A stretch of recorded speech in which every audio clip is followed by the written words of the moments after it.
नमस्कार, अपना प्रदेश उत्तर प्रदेश उत्तराखंड देख रहे हैं आप। मैं हूं आपके साथ पूजा मोहन पांडे। बुलेटिन की शुरुआत बड़ी और अहम जानकारी के साथ करेंगे। यूपी में मंत्रियों के विभागों का बंटवारा हो गया है। सीएम योगी को गृह मंत्रालय समेत 34 विभाग की जिम्मेदारी मिली है। तो वहीं केशव प्रसाद मौर्य को ग्राम विकास मंत्रालय सौंपा गया है। ब्रजेश पाठक को स्वास्थ्य विभाग एवं चिकित्सा विभाग मिला है।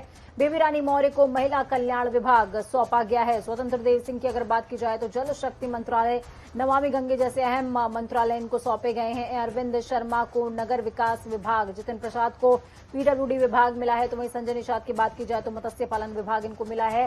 संदीप सिंह, ये नाम इसलिए भी चर्चा में है क्योंकि पिछली बार ये जो बेसिक शिक्षा विभाग है इसमें घोटाला देखने को मिला था, जिसके बाद ये विभाग और साथ में सतीश द्विवेदी दोनों ही चर्चाओं में बने हुए थे। संदीप सिंह को ये विभाग इस बार सौंपा गया है।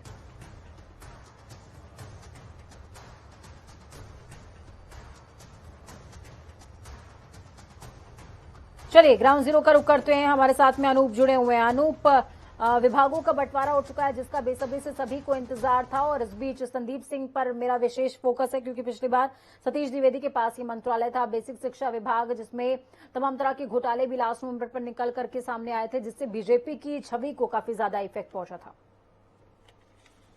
देखिए पूजा, बिल्कुल सही बात है। किस तरीके से लगातार मंत्रियों का जो इंतजार का जो था वो अब खत्म हो चुका है। निश्चित तौर पे कई मंत्री ऐसे जिनका कद घटा दिया गया है। कुछ मंत्री ऐसे भी हैं जिनको जिस पिछले सरकार में जो विभाग मिला था उसी विभाग को दिया गया। जिस तरीके से सूर्य प्रताप शाही की बात करें, कृषि मंत्री मंत्रालय पहले उनके पास था पहली सरकार में, इस बार भी कृषि मंत्री बनाए गए हैं। सुरेश खन्ना वित्त विभाग उनके पास था, इस बार भी वित्त विभाग है, लेकिन चिकित्सा स्वास्थ्य जो विभाग था सुरेश खन्ना का वो लेकर के ब्रजेश पाठक को दे दिया गया है। ब्रजेश पाठक के पास अब स्वास्थ्य विभाग और चिकित्सा स्वास्थ्य विभाग दोनों उनके पास पहुंच चुके हैं। एक बड़ा विभाग है, जिम्मेदारी भी बहुत है। पिछले सरकार में कानून मंत्री थे, बखूबी निभाया था। इस बार चुनौती थोड़ा ज्यादा है क्योंकि स्वास्थ्य विभाग हमेशा सवालों के घेरे में रहता है, तमाम आरोप भी लगते हैं। ऐसे में कहीं न कहीं ब्रजेश पाठक किस तरीके से जिम्मेदारी निभाएंगे, फिलहाल आने वाला वक्त तय करेगा।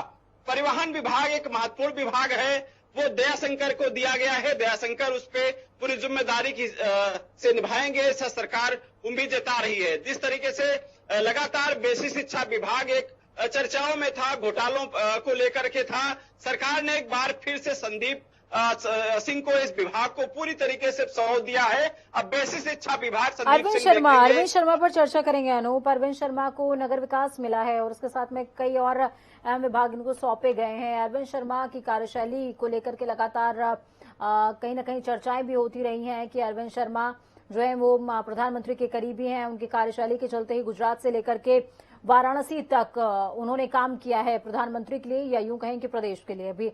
अब उनको नगर विकास प्रत्यक्ष तौर पर मंत्री पद पर रहते हुए काम करने का मौका मिलेगा और विभाग मिला है नगर विकास। देखिए पूजा, ये बड़ा विभाग माना जाता है, चूंकि लगातार अपने बयानों या फिर सतर्कता वजह से बयानों में चर्चा में रहते हैं। पिछले बार आपने देखा होगा क्योंकि केंद्र से काफी जो ताल्लुक बहुत अच्छे के शर्मा के बताए जाते हैं, पीएम मोदी के करीबी हैं, उनके टीम में काम किया है। हालांकि पहली सरकार में बहुत अच्छी जगह नहीं मिल पाई थी, संगठन में ही उनको संतोष करना पड़ा था। इस बार कैबिनेट मंत्री बनाए गए, अच्छा विभाग दिया गया है। अब देखना होगा कि पिछली सरकार में जो कमियां रह गई थी क्या ए.के. शर्मा पूरी कर पाएंगे। ये तमाम जो सवाल हैं अभी फिलहाल विभाग जब बंटने के बाद काम शुरू होगा उसके बाद पता लगेगा। जितिन प्रसाद की बात कर लेते हैं पूजा, क्योंकि जितिन प्रसाद को प्राविधिक शिक्षा विभाग मिला था। हालांकि 3 महीने का विभाग मिला क्योंकि चुनाव के 3 महीने ही उनको विभाग मिल पाया था। हालांकि उस विभाग में कुछ हो नहीं पाया, जितिन प्रसाद कुछ कर नहीं पाए। लेकिन इस बार जितिन प्रसाद को पीडब्ल्यूडी विभाग, जो कभी पिछली सरकार में केशव मौर्य हुआ करते थे, हालांकि केशव मौर्य का इस बार कद घटा दिया गया है, ग्राम्य विकास विभाग दिया गया है। लेकिन जो प्राविधिक शिक्षा जो विभाग है वो आशीष पटेल के पास, यानी अनुप्रिया पटेल के जो हस्बैंड है उनके पास दे दिया गया है। अब जो तमाम जिम्मेदारियां हैं, हालांकि जो बड़े विभाग हैं वो मुख्यमंत्री के पास पिछले सरकार में भी थे, इस बार भी उनके पास है। चाहे गृह गोपन, होम की बात करें, कार्मिक की बात करें, एक मुख्यमंत्री ने अपने पास रखे हैं। अब इन मंत्रियों के बंटवारे के बाद चूंकि मंत्री जो पहली बैठक हुई थी उसमें मुख्यमंत्री ने कहा था कि पारदर्शिता के हिसाब से सभी मंत्रियों को काम करना है, जनता के बीच में जाना है, जो एक विश्वसनीयता है वो जनता के पास बनाए रखना है, वही उस टीम में रह पाएगा। तो ये बड़ी चुनौती होगी पूजा। बिल्कुल, बहुत शुक्रिया अनूप हमारे साथ जुड़ने के लिए, अहम जानकारी साझा करने के लिए। बड़ी चुनौती सरकार के सामने कि आखिरकार विभागों में जो फेरबदल किया गया है, पिछले मंत्रियों के पास जिस तरह के विभाग मौजूद थे, किसी का कद घटाया गया है, किसी का कद जो है वो बढ़ा दिया गया है, लेकिन कईयों को यथावत भी रखा गया है। तो जिनको नई जिम्मेदारी मिली है उनके ऊपर जिम्मेदारी ज्यादा है कि वो विश्वास को कायम रखें, और जिनकी जिम्मेदारी घटा दी गई है उनके ऊपर भी जिम्मेदारी है कि वो नए पद पर रहते हुए भी अपने भरोसे को कायम रखें। खबरों में आगे बढ़ते हैं। उत्तर प्रदेश चुनाव के दौरान योगी आदित्यनाथ और अखिलेश यादव ने एक दूसरे पर जोरदार वार पलटवार जरूर किया। दोनों नेताओं ने तमाम विश्लेषण एक दूसरे के लिए इस्तेमाल भी किए, लेकिन आज विधानसभा में लोकतंत्र की खूबसूरती नजर आई। दोनों नेता एक दूसरे से मिले, हाथ मिलाया, मुस्कुराए। सीएम योगी ने अखिलेश यादव के कंधे पर हाथ रखा, पीठ थपथपाई। योगी जब विधायक पद की शपथ लेने के लिए आगे बढ़ रहे थे तो अखिलेश यादव अपनी सीट से उठकर खड़े हुए, उनका अभिवादन किया, तो वहीं सीएम से हाथ मिलाते भी नजर आए।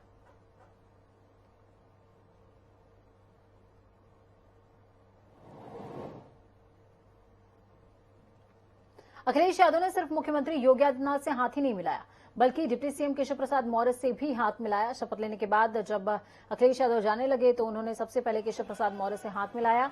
सीएम योगी से भी अखिलेश यादव ने हंसते हुए हाथ मिलाया। आपको हम मतीन तस्वीरें एक साथ दिखा रहे हैं जो कि लोकतंत्र की खूबसूरती को प्रदर्शित करती हैं। गाजियाबाद के अपराधियों के हौसले बुलंद किस तरीके से हैं, ये आज सबके सामने आया है। आपको बता दें कि एक लूट की वारदात सामने आई है। आज सुबह गाजियाबाद के डासना क्षेत्र में 3 बदमाशों ने दिन दहाड़े 2 बैंक कर्मचारियों से लूट की घटना को अंजाम दिया और अब वो चक्कर हो गए। जानकारी के हिसाब से डासना पेट्रोल पंप से रुपए लेकर बैंक जा रहे 2 कर्मचारियों से 3 बदमाशों ने पिस्टल की नोक पर 25 लाख रुपए लूट लिए। घटना की जानकारी मिलते ही पुलिस ने चेकिंग शुरू कर दी, लेकिन जब तक आरोपी उनके हाथ आते आरोपी वहां से रफू चक्कर हो चुके थे। मौके पर पहुंची पुलिस ने सीसीटीवी कैमरों की मदद से अब तफ्तीश शुरू कर दी है। ये एक डायल 100 पे 100 नंबर पे सूचना आई थी कि Arihant service centre petrol pump है, ये अपना कैश जो सेल का कैश था उसको बैंक में जमा करवाने के लिए जा रहे थे। तो उनसे 2 मोटरसाइकिल पे 3 बदमाशों ने ओवरटेक करके और उनसे 25 लाख रुपए जो बता रहे हैं उसका बैग छीन लिया। 3 बदमाश बता रहे हैं, 2 मोटरसाइकिल पे, एक अपाचे और एक स्प्लेंडर पे। इन्होंने बताया कि 3 बदमाश थे और उन्होंने ये पैसा छीन के वापस इसी यूटर्न लेके भागना बताया गया है। हाँ, पीड़ित ने बताया है कि 3 राउंड फायर उन लोगों ने किए हैं बैग छुड़ाने के लिए। जब पीड़ित हैं जो बैग नहीं छोड़ रहे थे तो उनको छुड़ाने के लिए 3 राउंड फायर होना बताया गया। अब इस पूरे मामले पर विपक्ष भी हमलावर नजर आ रहा है। अखिलेश यादव ने इस पूरे मामले पर ट्वीट करते हुए भाजपा सरकार पर सवाल उठाए। अखिलेश ने लिखा है कि गाजियाबाद में सरेआम पेट्रोल पंप के 25 लाख रुपए की लूट और बिजनौर में राशन डीलर की हत्या उत्तर प्रदेश की नई भाजपा सरकार का अभिनंदन कर रही है। भाजपा के राज में सरकार पेट्रोल से लोगों को लूट रही है और उत्तर प्रदेश के बेखौफ अपराधी पेट्रोल पंप वालों को लूट रहे हैं। जनता पूछ रही है, ये कैसा परस्पर संबंध है?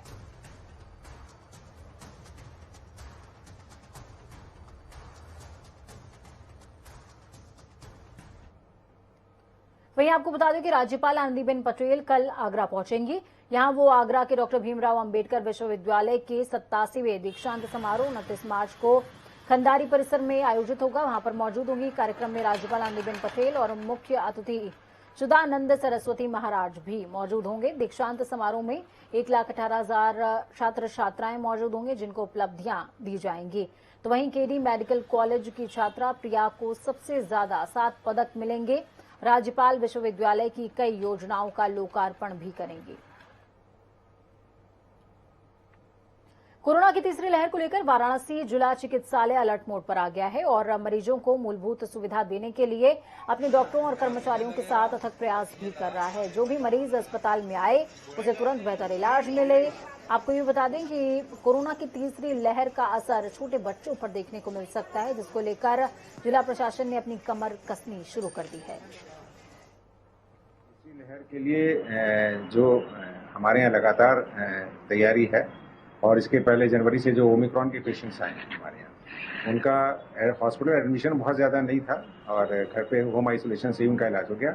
आज हम लोगों ने एक बार फिर से अपने यहाँ मॉक ड्रिल किया है कि एक बच्चे को डेमो जो डेमो था उसको उन्होंने यहाँ पर ला करके भर्ती किया और 3 से 4 मिनट के अंदर हम लोग उसको वार्ड के अंदर लेते गए और वहाँ पर उसको हम लोग ऑक्सीजन या बाकी ट्रीटमेंट हम लोग शुरू कर सके।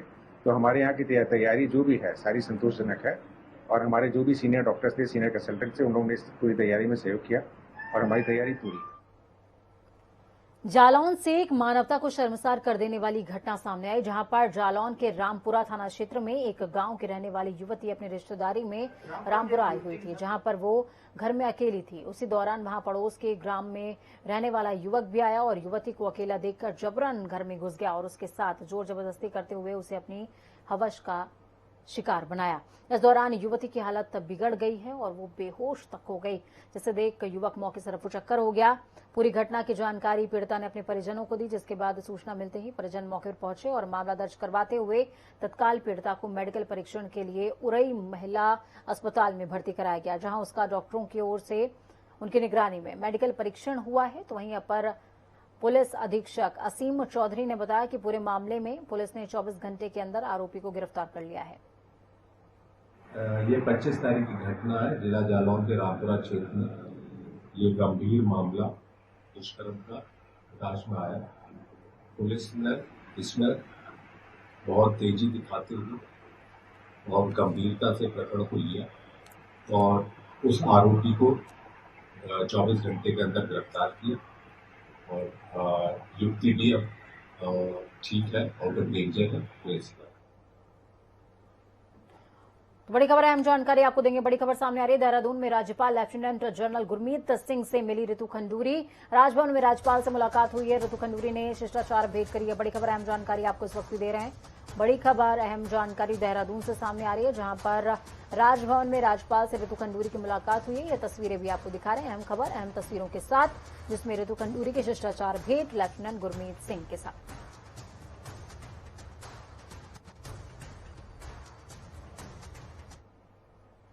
कैबिनेट मंत्री सतपाल महाराज ने एक बार फिर से विभागीय सचिव की सीआर मंत्रियों द्वारा लिखे जाने की मांग की है। कैबिनेट मंत्री सतपाल महाराज का कहना है कि उन्होंने ये विषय कैबिनेट के सामने भी उठाया। सतपाल महाराज का कहना है कि अन्य मंत्रियों को भी ये विषय सरकार के सामने लाना चाहिए। महाराज की माने तो इससे एक अनुशासन आएगा। दरअसल पहले भी सतपाल महाराज ये मांग कर चुके हैं। उनका कहना है कि अन्य राज्यों में इस तरह की व्यवस्था है, लेकिन उत्तराखंड में तिवारी सरकार के समय से ऐसी व्यवस्था थी, जिसे बाद में बंद कर दिया गया। इसे दोबारा शुरू किया जाना चाहिए। कैबिनेट मंत्री सौरभ बहुगुणा और प्रेमचंद अग्रवाल ने भी उनकी मांग का समर्थन करते हुए इसे जरूरी बताया है। पहली कैबिनेट में इसे मुख्यमंत्री जी के समक्ष रखा गया है, वहीं इस संबंध में उचित निर्णय लेंगे, ऐसा कहा जा रहा है। एफिशिएंसी बढ़ेगी और निश्चित रूप में मंत्री जो चाहता है वो सेक्रेटरी काम करेगा। अब क्या है, आज मेरे नीचे जो सेक्रेटरी है वो एविएशन का सेक्रेटरी भी है। वो एविएशन में मुख्यमंत्री से सीआर लिखवा लेता है, मुझसे पूछा ही नहीं जाता है। तो ऐसी स्थिति के अंदर मैं समझता हूँ कंप्लायंस की जो है कमी हो जाती है और अनुशासन जो है हीनता। जो अधिकारी आपके साथ काम कर रहा है उसकी सीआर लिखने का अधिकार मंत्री का ही होना चाहिए और हमने ये बात ऑलरेडी माननीय मुख्यमंत्री जी के संज्ञान में डाली है। उम्मीद है कि बहुत जल्द आपको इसमें फैसला लेंगे। उन्होंने कहा है तो स्वाभाविक रूप से बैठ के हम लोग बातचीत करेंगे, लेकिन ये बात तय है कि ब्यूरोक्रेसी को जो जैसा हम लोग बार बार हम भी कभी कभी महसूस करते थे, तो अधिकारियों को काम तो करना पड़ेगा, क्योंकि अब ये सरकार युवा नेतृत्व की सरकार है और अपेक्षाएं हमें जनता की पूरी करनी है। और बिल्कुल ये बात मैं भी कहने को तैयार हूँ कि जनता के अपेक्षाओं पे हम लोग खरा उतरें और अधिकारियों को जो हम लोग निर्णय लेते हैं, जो हम लोग काम करते हैं, उसको। हरिद्वार के पथरी क्षेत्र के गांवों में रविवार रात हाथियों के झुंड ने आतंक मचाकर रख दिया।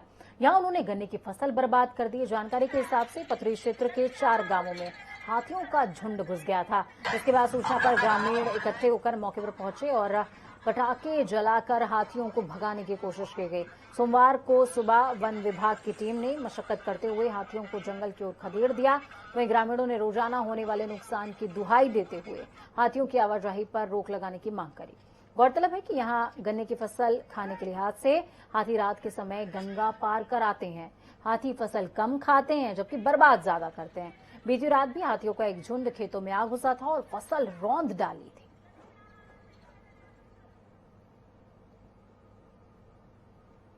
उत्तरकाशी के जिलाधिकारी मयूर दीक्षित ने चारधाम यात्रा के लिए जनपद के ऑल वेदर रोड NH 94 और NH 134 को कार्यदायी संस्था, बीआरओ और अन्य संबंधित अधिकारियों के साथ कलेक्ट्रेट स्थित बैठक आयोजित की। इस बैठक में ऑल वेदर चौड़ीकरण कार्यों की समीक्षा की गई और आवश्यक दिशा निर्देश भी दिए गए। जिलाधिकारी ने बीआरओ के अधिकारियों को दिशा निर्देश दिए हैं कि चारधाम यात्रा आगमन को देखते हुए ऑल वेदर रोड चौड़ीकरण काम में तेजी लाई जाए। उन्होंने कहा कि ऑल वेदर रोड पर जगह जगह पड़े मलबे को हटाया जाना चाहिए और चौड़ीकरण काम के अंतर्गत ज्यादातर कृषकों और मकान मालिकों को मुआवजे का भुगतान भी हो चुका है, इसको भी ध्यान में रखा जाए। रुद्रप्रयाग जिले के अंतर्गत प्रधानमंत्री ग्रामीण सड़क योजना की अनदेखी की वजह से कुल्लू बैंड स्वारी वास मोटर मार्ग 8 किलोमीटर तक जानलेवा बना हुआ है। मोटर मार्ग पर जगह जगह गड्ढे बन गए हैं और डामरीकरण उखड़ने से जो ये रास्ता है कभी भी बड़े हादसे को न्योता दे सकता है। विभाग की ओर से मार्ग के रखरखाव पर हर साल लाखों रुपए पानी की तरह बहाया जा रहा है। बावजूद इसके इस्तेमाल होने वाली धनराशि का धरातल पर लगे न होने से विभागीय कार्यप्रणाली सवालों के घेरे में आ रही है। आपको बता दें कि PMGSY रुद्रप्रयाग के तहत कुल्लू बैंड स्वारी ग्वास मोटर मार्ग निर्माण काल से ही विवादों में बना हुआ था। परिवास मोटर मार्ग 2019 में DLP से बाहर हो चुका है। उस पे हमारे द्वारा मेंटेनेंस के लिए 109 लाख का एस्टिमेट विभाग को भेजा गया। धन आवंटन न होने के कारण उसमें PC करना संभव नहीं हो पा रहा है। वर्तमान में अभी रिसेंटली शासन में एक बैठक आहूत की गई थी, उसमें जो PMGSY में DLP से बाहर मोटर मार्ग हो चुके हैं उनको PWD को स्थानांतरित करने के आदेश हुए हैं। 25 मार्च तक आदेश हुए थे, किंतु 25 मार्च तक PWD द्वारा ये कहा जा रहा है कि अभी इस महीने व्यस्तता के कारण हम नहीं ले पा रहे हैं। संभवतः अप्रैल के प्रथम सप्ताह में ये मोटर मार्ग सब PWD को स्थानांतरित कर दिए जाएंगे।